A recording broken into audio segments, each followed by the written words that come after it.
This week's People magazine profiles a California teenager who does some remarkable things despite his disability. This is something you just might have to see to believe. CBS News correspondent John Blackstone reports.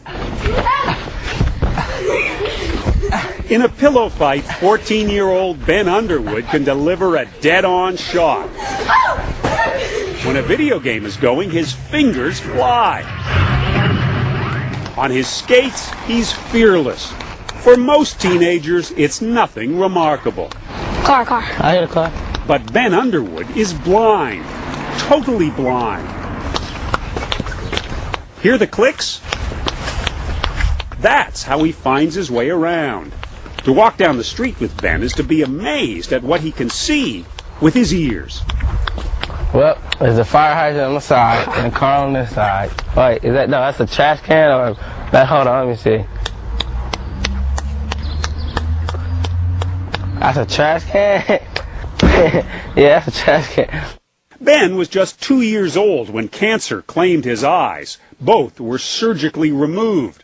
And he woke up from that surgery and Ben said, "Mom, I can't see anymore, I can't see anymore." And I said, "You can't use your eyes, but you got your nose and your ears and your mouth." From that day on, Ben has used his hearing, his touch, his sense of smell to conquer a world of darkness.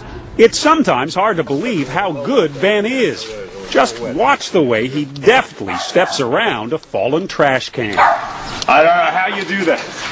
Somehow, Ben has mastered echolocation. It's the same way dolphins get around, bouncing sound waves to figure out where they are.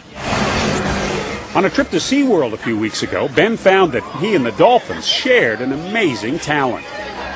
All right, ready? Out of the water, it becomes easy to forget that Ben is blind. That was luck. How else to justify my pleasure when I put a couple of goals past him? You thought you were so good. I am good. He is indeed. Ben beat me 5-2. Playing video games with his brother Isaiah, in the assault of noise, Ben can figure out everything that's happening just by listening.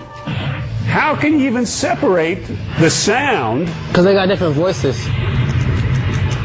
Nobody is going to tell him that there is an impossibility for him because there are none. This mom ought to be teaching a course on, how do you raise a kid who can't see well. Dr. James Rubin says Aquanetta has done exactly the right thing with Ben, never being overprotective, never putting limits on him. I think the real story here is not his talents, but his attitude. And I think attitude is what it's really about. We have to give our kids confidence. We give them pride. Empower him with who he is and be proud of who you are no matter what. You can see where Ben gets his extraordinary self-confidence.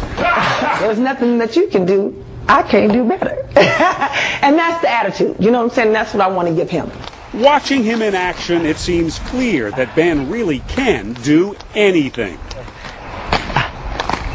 For The Early Show, John Blackstone, CBS.